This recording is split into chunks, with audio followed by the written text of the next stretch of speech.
Glória a Deus. Boa noite. Você está feliz? Tá tudo certo?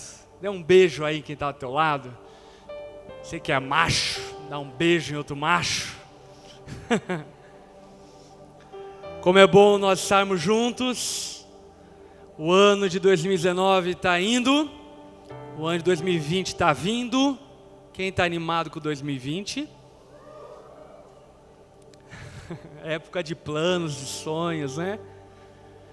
Mas é muito importante que nós saibamos que se não tivermos atitudes diferentes no próximo ano, o resultado e os frutos serão os mesmos. Não muda nada. O ano passando e um ano nascendo, se nós continuarmos o mesmo. Por esse motivo, antes de nós irmos para a palavra, eu queria orar por esse motivo. Orar para que nesse tempo agora, até a virada de ano, que falta aí 20 dias, não é? Você possa ter experiências com Deus, que de alguma forma modifiquem o teu entendimento, modifiquem a tua mente, para que a maneira como você vai entrar no ano de 2020 talvez seja diferente daquilo como foi esse ano, ou talvez seja a mesma que você teve esse ano, se de fato foi um ano, enfim, extraordinário na presença de Deus. Vamos orar por isso? Amém? Se você está com o teu irmão que está do teu lado aí, coloca a mão no ombro dele, vamos orar junto em família.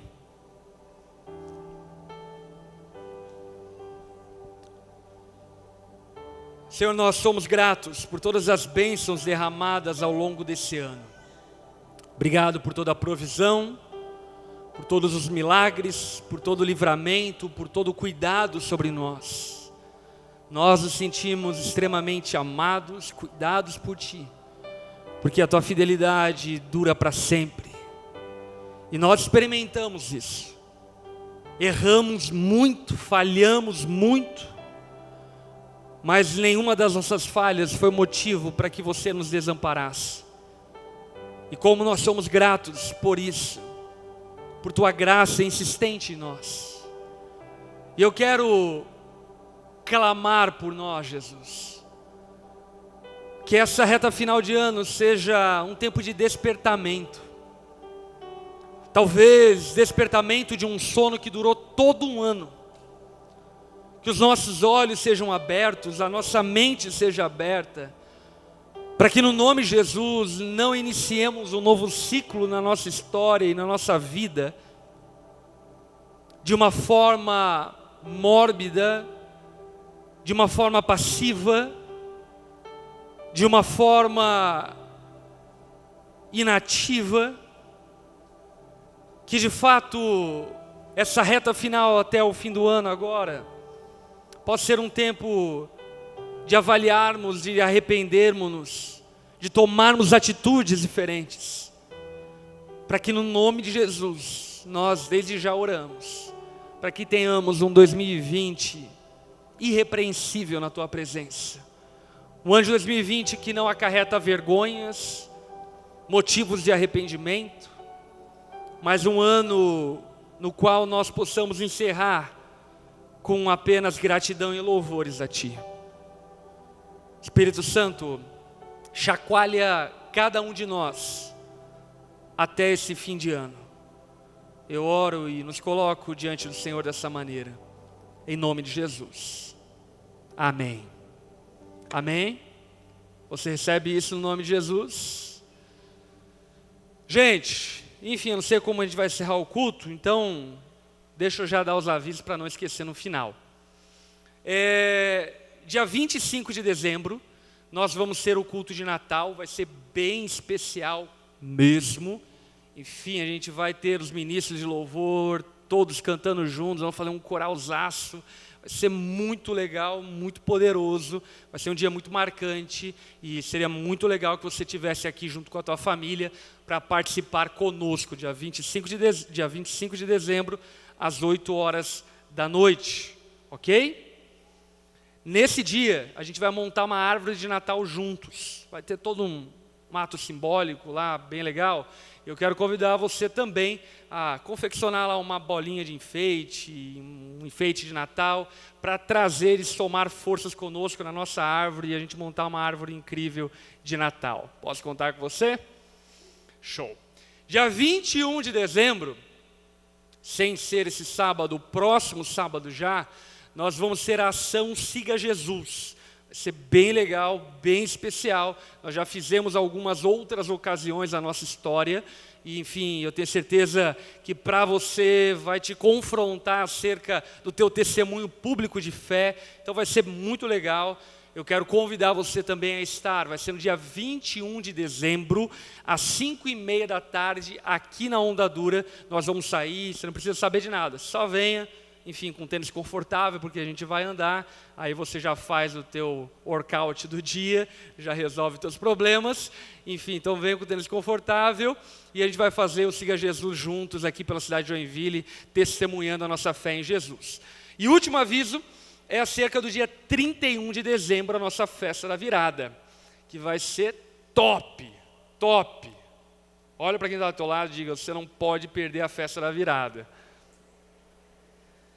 Que Copacabana o quê? Festa da virada, na Onda, é muito, muito especial. Enfim, tem muita gente vindo de vários lugares do Brasil, inclusive para passar aqui conosco. E você que é da cidade não pode perder, não fique de fora. Você que mora na região, esteja aqui. A entrada é gratuita, pode chamar todo mundo. Enfim, vamos encher todo esse lugar. Vai estar conosco o DJ PV, também ministrando. Enfim, junto com a banda da Onda, palavra, tempo de oração, vai ser uma noite, uma madrugada de festa incrível, além de fogos de artifício e tudo mais, enfim, que reserva as nossas festas de virada. Então, esteja aqui, ok? Pode trazer champanhe? Traz, mas não alcoólico, amém, irmão? Traz lá para estourar, festejar, enfim, mas não vamos ter ninguém bêbado aqui. Não vamos ser igual à igreja de Corinto, amém? Pode trazer um tender? Pode. Não vai ter jantar, mas a gente pode arrancar os pedaços e a gente come felizmente. A praça de alimentação vai estar aberta, ok? Então você, enfim, pode também fazer a refeição. A festa da virada vai começar às 10 horas da noite, só para você estar aí organizado. Amém? Dito isto, hoje é o último dia do Tema Mesh 2019.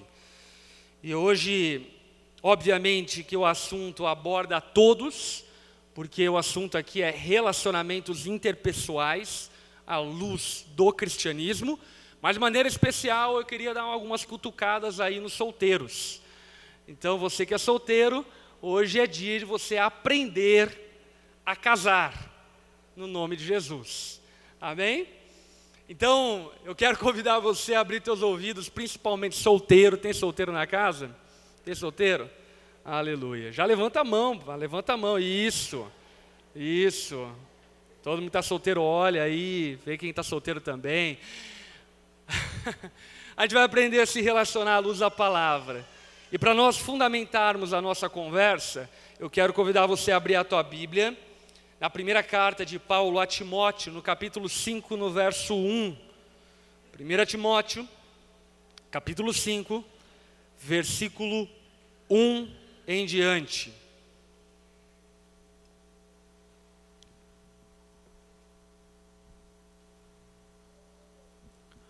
Olha o que a palavra nos diz. Não repreenda asperamente o homem idoso, mas exorte-o, como se ele fosse teu pai. Trate os jovens como irmãos, as mulheres idosas como mães, e as moças como irmãs, com toda pureza. Repete comigo, com toda pureza. Trate adequadamente as viúvas, que são realmente necessitadas. Até aqui. É importante você entender, à luz do contexto dessas recomendações, porque você vai compreender o motivo pelo qual o apóstolo Paulo está abordando seu jovem discípulo Timóteo acerca desse assunto. Timóteo havia sido enviado para uma igreja, para a igreja de Éfeso, e ele lideraria aquela igreja. E a igreja ela é composta por diferentes pessoas, diferentes idades, de diferentes gerações, diferentes tipos, solteiros, casados, viúvos, divorciados, etc. e tal. E o apóstolo Paulo se preocupa com a maneira que Timóteo se relacionaria com essa igreja, por conta de que havia a possibilidade de Timóteo se relacionar de maneira equivocada, de uma maneira desequilibrada. Havia o risco, por exemplo, de Timóteo colocar-se numa posição de super líder das galáxias e sair atropelando todo mundo como homem de Deus, e eu que mando aqui, e eu tenho a palavra de Deus, e algo do tipo. E aí então Paulo dá essas recomendações para Timóteo, para que pudesse frear Timóteo e ensinar ele a se relacionar. E isso é fundamental, porque nós vivemos uma severa influência ideológica, filosófica, que deturpou e distorceu toda e qualquer espécie de relacionamento. Nós temos muita dificuldade de nos relacionarmos com autoridades, temos dificuldade de nos relacionarmos com liderados, temos dificuldade de se relacionar com solteiros, temos dificuldade de se relacionar com marido, com esposa, com filhos, temos dificuldade de se relacionar. E isso, obviamente, se dá por uma dificuldade inata, por conta do pecado humano. É importante que saibamos que o pecado humano distorceu as relações interpessoais, mas também se dá por conta de uma influência que nos empurra para tipos de relacionamentos destrutivos. E essa influência que atua em nós, quer queiramos e quer não queiramos, é a famosa influência da igualdade ou do desejo igualitário de relacionamentos. Pensando que todos devem ser tratados no mesmo nível. E inclusive, eu não vou fazer você passar essa vergonha, mas se eu perguntasse aqui, quem aqui acha que todos devem ser tratados iguais? Muita gente levantaria a mão. Mas não é o que a Bíblia ensina. Nós acabamos de ler um texto que a Bíblia nos ensina a tratar as pessoas de maneiras distintas. Não devemos tratar todos iguais, porque todos não são iguais. Mas essa mentalidade de uniformizar os relacionamentos, nós temos a tendência, por exemplo, de tratarmos nossos filhos como os amigos. Ou tratarmos nossos pais, como diria minha mãe, com os amigos da escola. E não é assim que funciona. Os relacionamentos são importantes ser compreendidos e entendidos nas suas singularidades, nas suas diferenças e na sua subjetividade de qualquer outra pessoa que não você. Portanto, essa ideia, essa concepção de que devemos tratar todos iguais, ainda que pareça ser bonita, ela não é bíblica. Amém? E assim sendo, inclusive, precisamos fugir dessa concepção entranhada na nossa cultura do opressor e do oprimido, que de alguma forma fala-nos que aqueles que exercem a autoridade são os opressores. Então, por exemplo, tem muitos adolescentes e jovens hoje que olham para os seus pais como opressores. Mas quem é esse pai? É o pai que educou ele?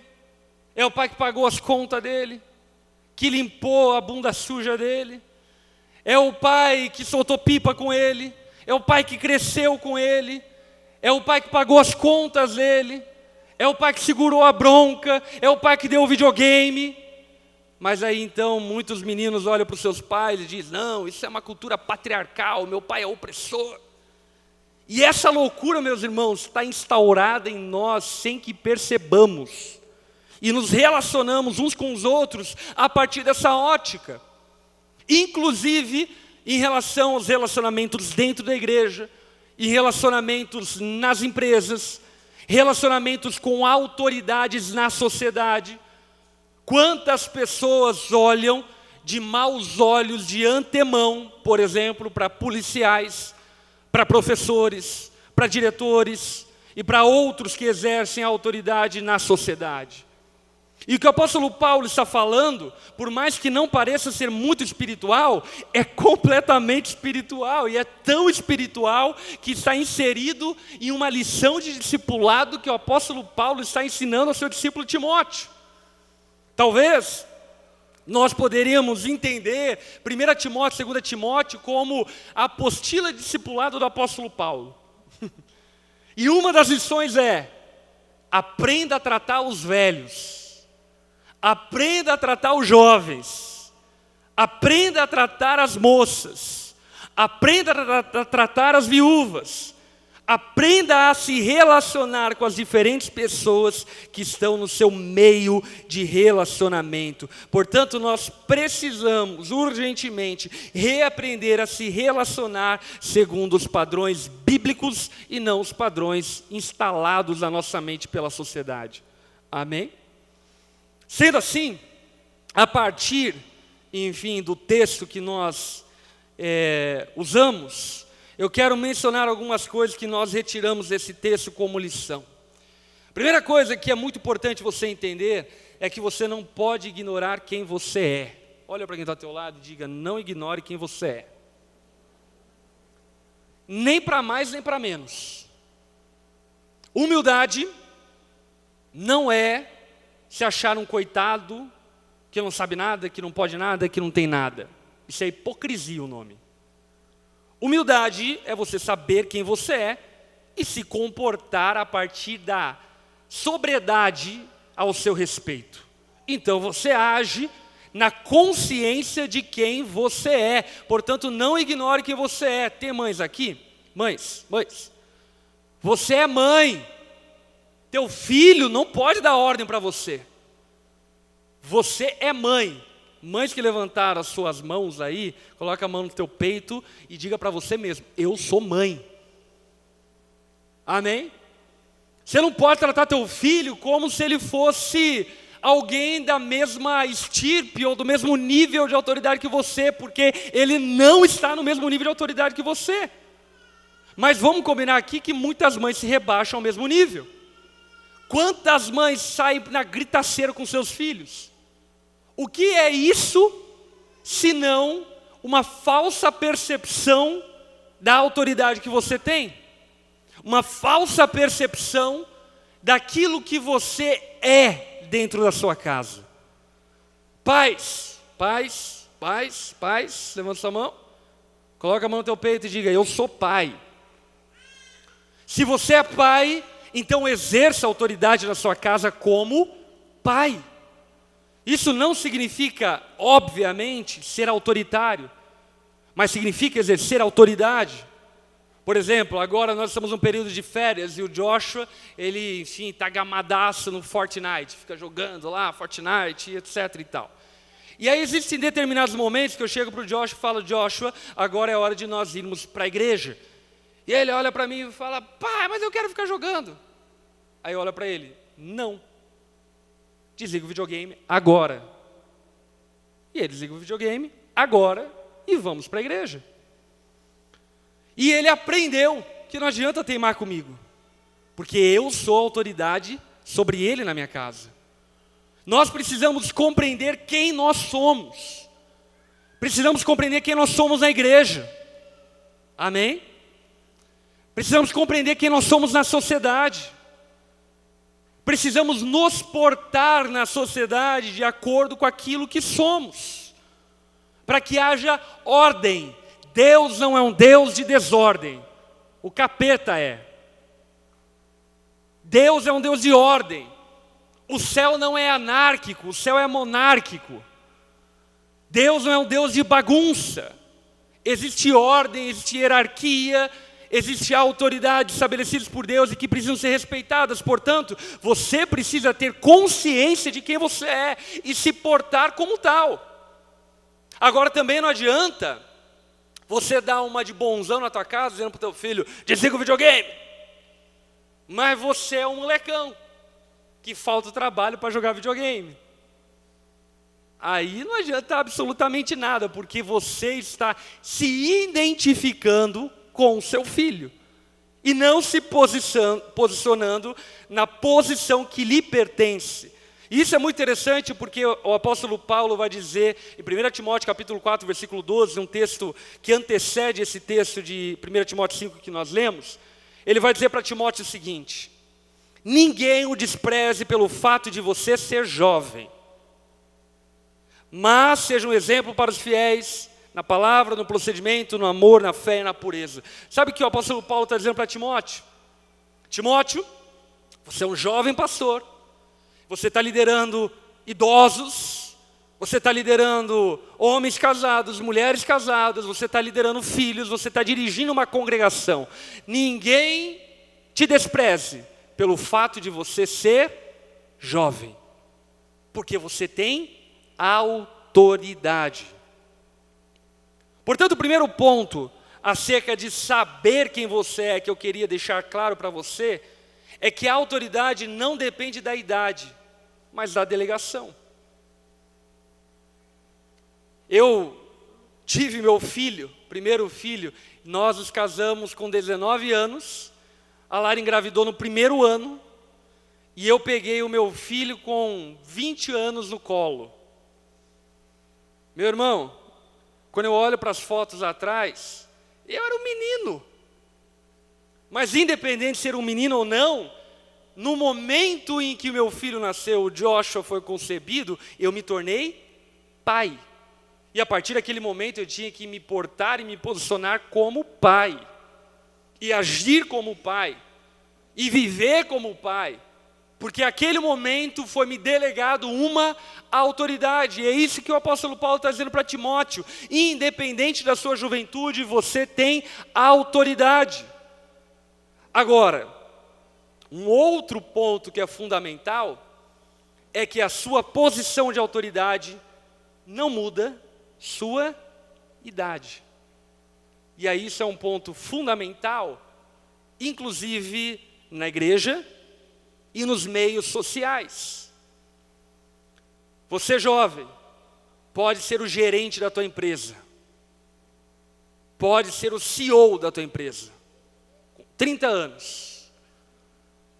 Mas se tem lá um ancião de 50 anos, de 60 anos, ele é digno de ser olhado e respeitado à luz da idade que ele possui.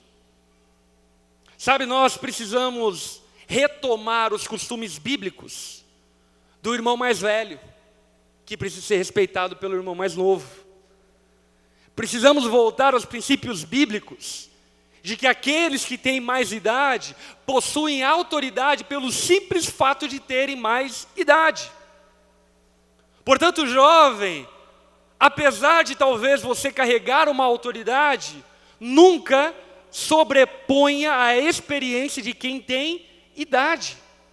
Pelo contrário, o conselho que o apóstolo Paulo dá para o jovem que exerce autoridade sobre pessoas mais velhas é que deve tratar esses que são mais velhos como seus pais, com respeito, com carinho, com dedicação, como sendo seus pais.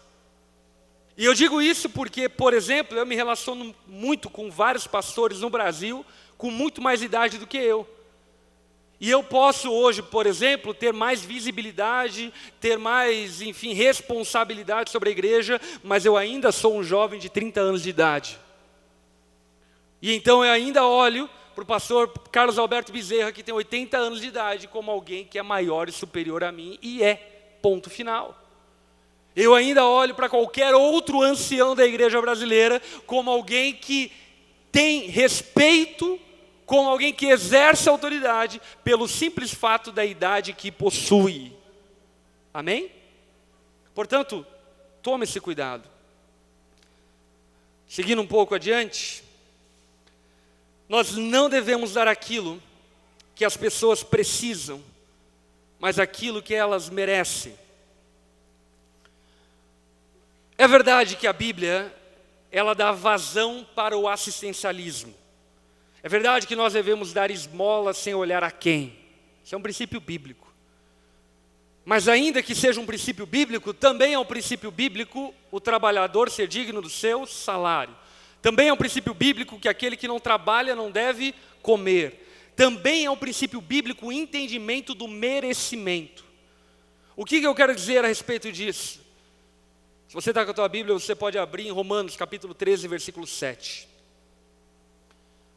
Romanos 13, 7. Olha o que o apóstolo Paulo nos ensina. Deem a cada um o que lhe é devido. Se imposto, imposto. Se tributo, tributo.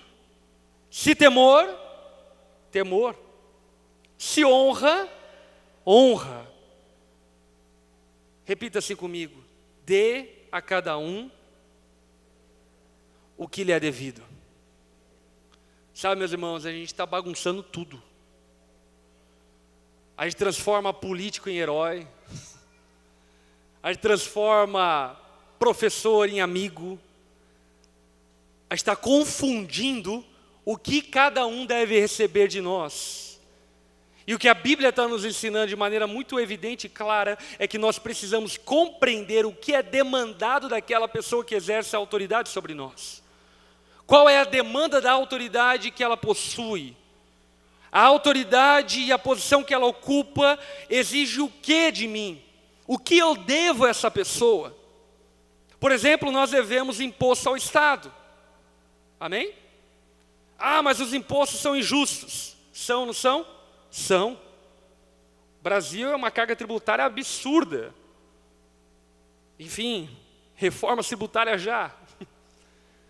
É terrível a política de impostos no Brasil. Entretanto, ainda não se foi feita uma reforma, então nós devemos imposto. E aquele que não paga imposto está errado diante da sociedade e diante de Deus está pecando. Porque deve dar tributo ao Estado. Ah, pastor, mas a impiedade, a injustiça, isso, aquilo, outro. Meus irmãos, não se esqueçam que esse texto está no livro, na carta aos Romanos. Você já leu sobre o Império Romano? Você já leu? Você já assistiu algum filme sobre o Império Romano? É verdade, sim, que em números dificilmente alguém vai extrapolar os escândalos de corrupção brasileira. Mas em malignidade, perversidade, o Império Romano, sem sombra de dúvida, foi muito mais perverso do que qualquer outro estado que veio seguir a ele. E Paulo está dizendo para a igreja romana, ei, dê imposto a César. Mas César mata crente. Não importa, você pertence ao Estado romano, você deve tributo a Roma.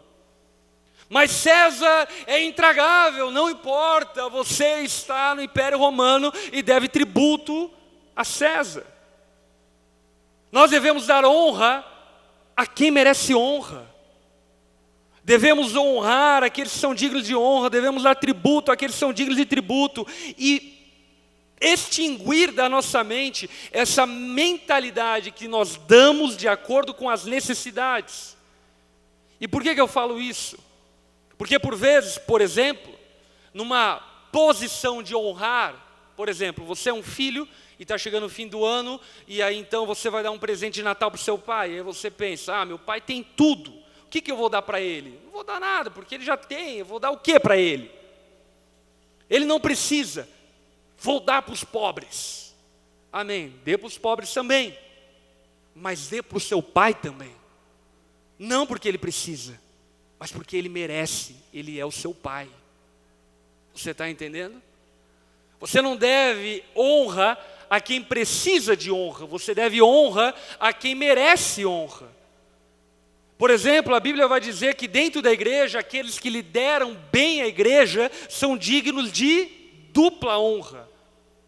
E essa palavra honra, etimologicamente falando ainda, ela tem um contexto dos honorários.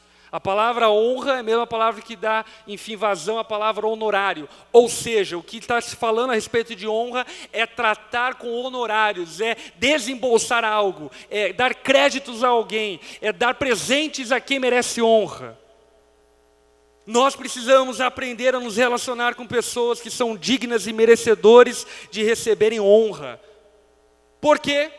Porque senão nós nos comportaremos como Judas o Iscariotes. Você lembra dele?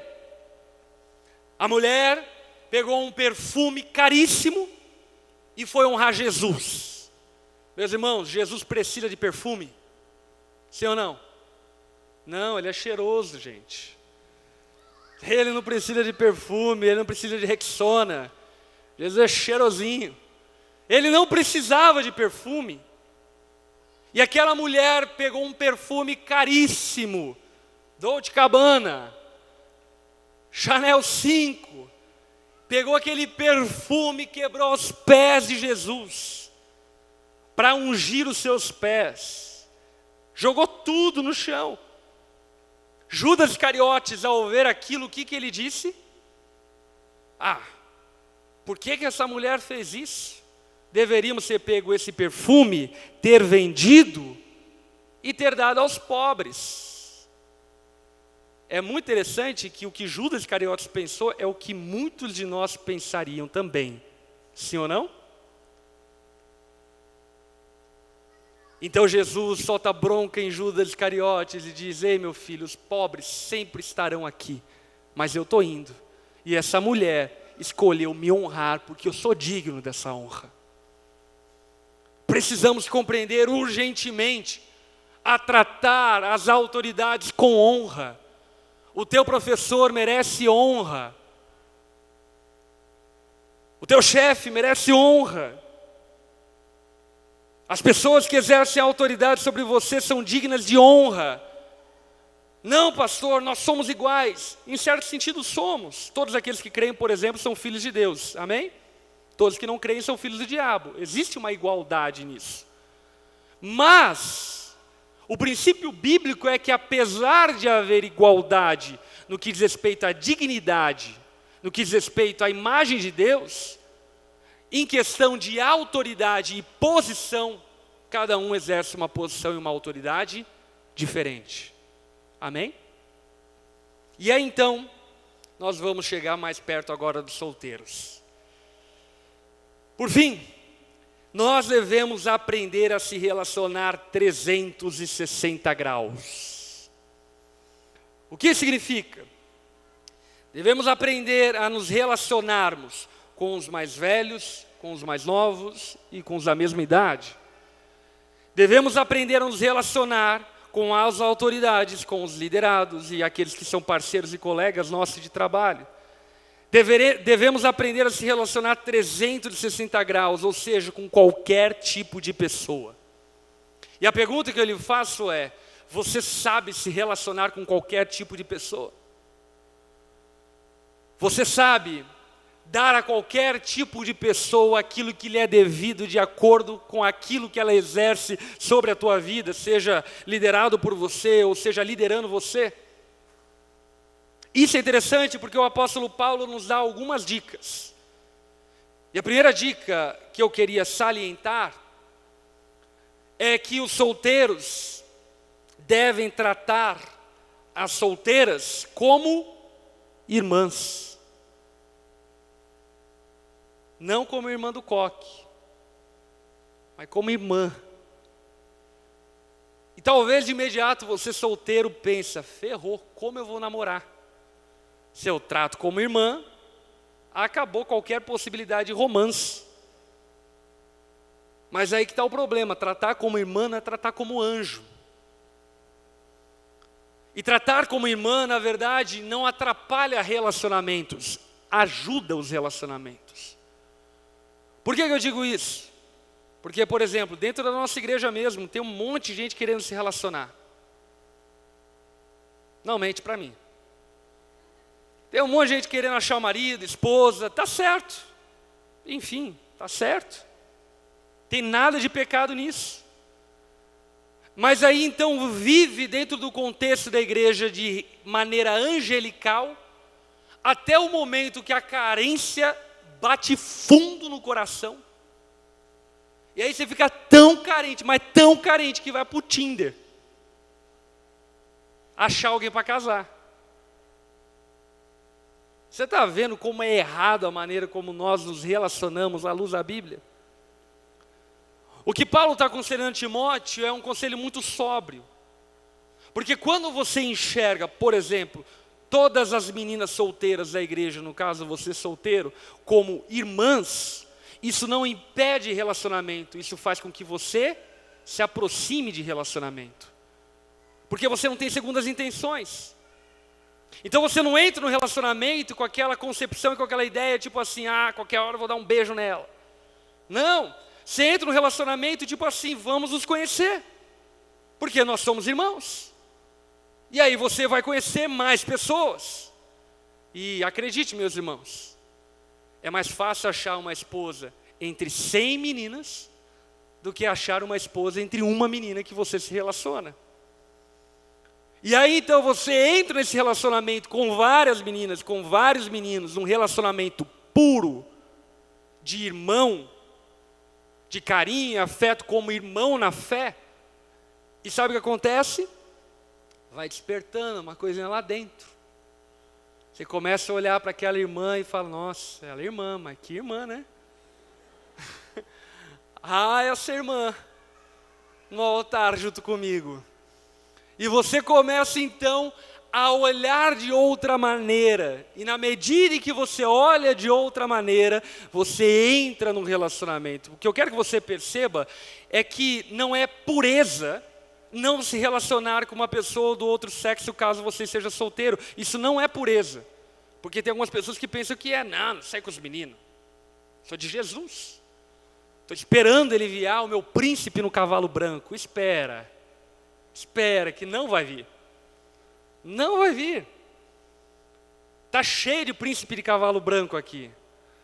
Tem uns que tem um Corsinha branco, um Gol branco, bicicleta branca, uns arcos amarelos, mas tem aí um monte de gente, de príncipes, esperando que você se relacione. E o que eu quero dizer para você solteiro é que não é pecado se relacionar com outros solteiros. Amém? Desde que você seja puro nos relacionamentos. Agora tem alguns irmãos que só sabem se relacionar maliciosamente. E aí são enganador de irmãs, né? Porque entram em qualquer tipo de relacionamento com segundas intenções. E não deve ser assim. Portanto, você solteiro, quem está solteiro, levanta a mão. Aprenda a se relacionar com mais meninas da igreja como irmãs, com pureza. Amém? Sai depois do culto para comer uma pizza ali na praça de alimentação. Vai trocar uma ideia, vai dar um rolê no cinema. Não sozinha, né? Mas leva mais amigas, enfim, tem mais opções ainda para Deus falar mais. Você, menina, também se abra para relacionamentos como irmãos. Não com segundas intenções. Pastor, mas o que vão falar? Vão achar que eu estou namorando. Que loucura é essa? O povo malicioso que vai para o inferno. Você sabe das suas intenções. Então, viva de maneira pura os relacionamentos com as outras pessoas que estão no mesmo status que você, ou seja, solteiros. Amém? Eu profetizo no nome de Jesus em 2020, muito casamento fluindo nessa igreja. Aleluia. Tem umas irmãs fervorosas. Irmã sempre é a mais fervorosa. Um outro ponto, acerca de relacionamento, citando o apóstolo Paulo, casados. Quantos aqui são casados? Você deve tratar as solteiras, os solteiros, como seus filhos. Filho. Qualquer pai e mãe, em estado sóbrio de moralidade, jamais passaria dos limites no relacionamento paternal com filhos. Isso é um distúrbio moral que acontece na sociedade. Esse não é o padrão de Deus, isso não é normal, pelo contrário, isso é um pecado horrível e que precisa de arrependimento urgente daqueles que assim procedem. Mas o entendimento do apóstolo Paulo é que você que é casado não deve tratar as menininhas como as tuas amigas. Porque tem cheio de homem casado tratando a menininha do trabalho como amiga. Com todo respeito, não tem amiga. Tem respeito, é colega de trabalho, é secretária, tem a função dela na empresa, mas é isso e acabou. Conversa no WhatsApp. Eu não estou dizendo que você está traindo a tua esposa, só estou dizendo que no dia que você quiser trair, você já sabe com quem quer trair. Só estou dizendo que no dia que você pensar e pisar na bola, você já sabe onde pisar na bola. Portanto, você que é casado, se comporte como alguém casado. Se comporte como alguém casado. Mulher, essas amizades exageradas, inclusive com outras mulheres, tome cuidado. Obviamente que você deve sim ter amigas, vai para o shopping junto, vai fazer brigadeiro junto, vai falar tudo que você quer falar. Fala.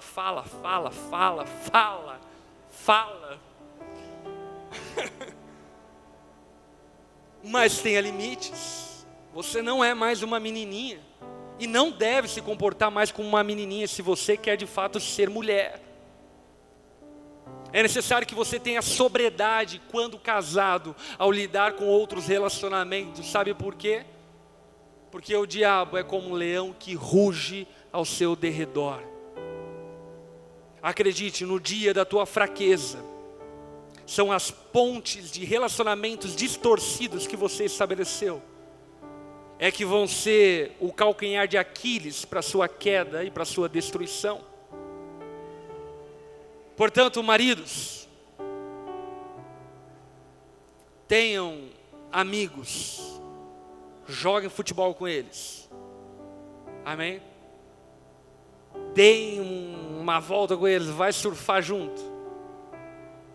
Mas você não é mais menino para ficar no boteco e ligar para a esposa e falar: eu estou aqui no boteco com os amigos depois do trabalho.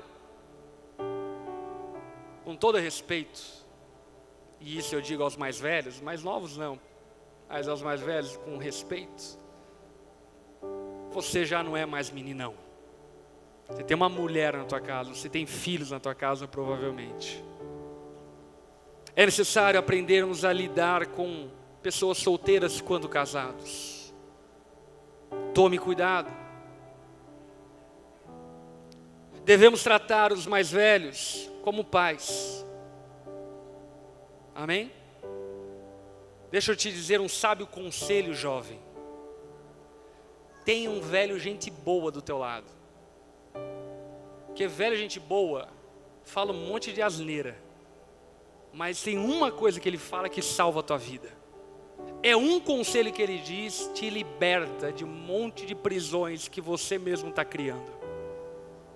Existem coisas que nós aprendemos com muito estudar, mas existem muitas outras que só aprendemos com muito viver. E por esse motivo, em todas as culturas, Grécia, Roma, Egito, todas as culturas de todos os tempos, os velhos dentro dessas sociedades eram tratados com especial honra. E aí eu quero dizer um conselho de via de mão dupla para os mais jovens: tratem os mais velhos com honra. Ouça eles, baixe tua cabeça, aprenda com os mais velhos. Amém? E para os mais velhos, você já é mais velho. Você já é mais velho. Eu não estou dizendo para você que você não pode ter um espírito jovem, mas com todo respeito, você com 70 anos, indo para o baile da terceira idade, Tinha que estar na tua casa, joelho dobrado, orando pelos teus netos, educando teus bisnetos, planejando o futuro da sua família, cuidando dos seus. Sabe, nós temos uma péssima forma de viver. Já percebeu isso? Quando criança queremos ser adolescentes, quando adolescentes queremos ser jovens, quando jovem queremos voltar a ser criança, quando casado quer ser solteiro, quando solteiro quer casar, quando velho quer ser jovem, quando jovem quer ser velho.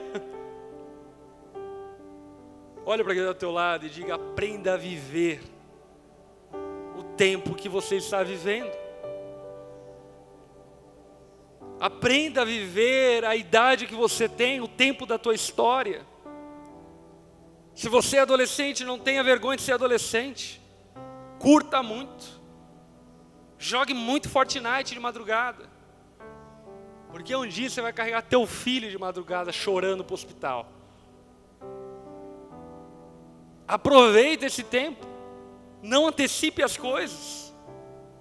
E isso se dá tudo. Sexualidade. Não pule as etapas, meu irmão, minha irmã, você vai casar. Você vai poder fazer sexo de manhã, de tarde, de noite se quiser. E quando você estiver lá, você vai descobrir que não se faz sexo de manhã, de tarde, de noite.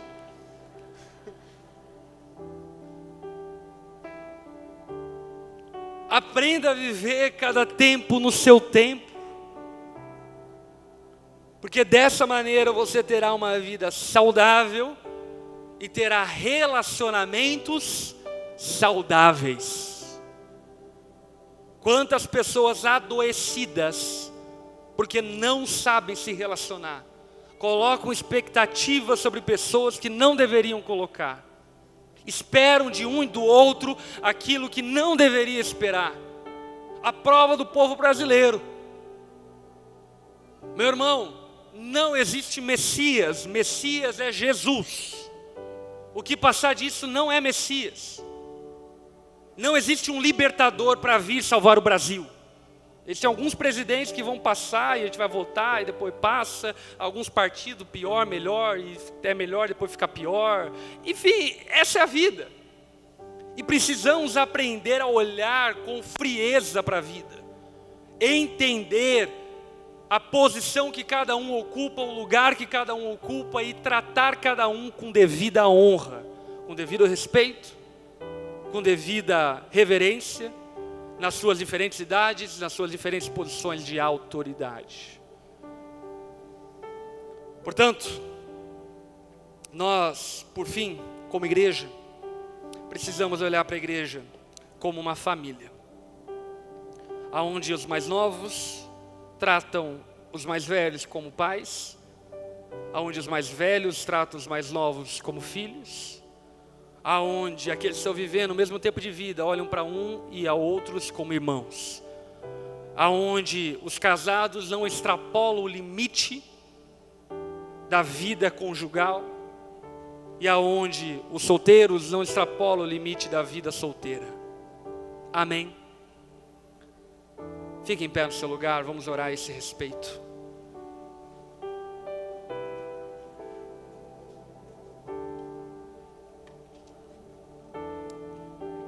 Você que é solteiro, para de ser malicioso. Para de ser malicioso. Pare de olhar para meninas como objeto apenas de romance. Aprenda a se relacionar com pessoas do sexo oposto sem interesse. Aprenda a ter amigas, aprenda a ter irmãs. Você, menina, de igual forma, pare de ser maliciosa. Aprenda a se relacionar com meninos do sexo oposto como irmãos.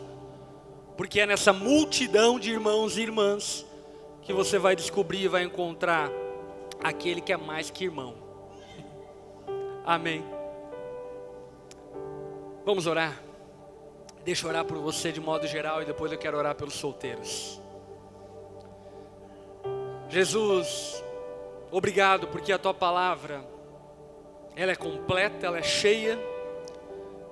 Obrigado porque a Tua palavra não fala apenas de penas de anjos, não fala apenas de menorás, de querubins e serafins, mas ela fala de coisas reais da nossa vida. E nós clamamos a Ti, ensina-nos a termos relacionamentos saudáveis. Espírito Santo, nessa noite, mostre àqueles que são casados, talvez a maneira equivocada com a qual estão se relacionando com pessoas fora do casamento. Mostre, ó Pai, aqueles que são solteiros, que talvez aquilo que eles têm chamado de santidade, na verdade é malícia enrostada. Que eles possam aprender a se relacionar com os outros solteiros como irmãos e irmãs. E nós clamamos a Ti, Jesus, como igreja, ensina-nos a vivermos como família na fé, nos amando mutuamente, respeitando os mais novos, mais velhos, da mesma idade, honrando aqueles que exercem a autoridade, aqueles que nós lideramos, para que de fato as nossas relações apontem para a Tua glória e apontem para quem Tu é. Trino, que vive perfeitamente esse relacionamento integral, íntegro, um com o outro. Deus, ensina-nos a nos relacionarmos como Você se relaciona.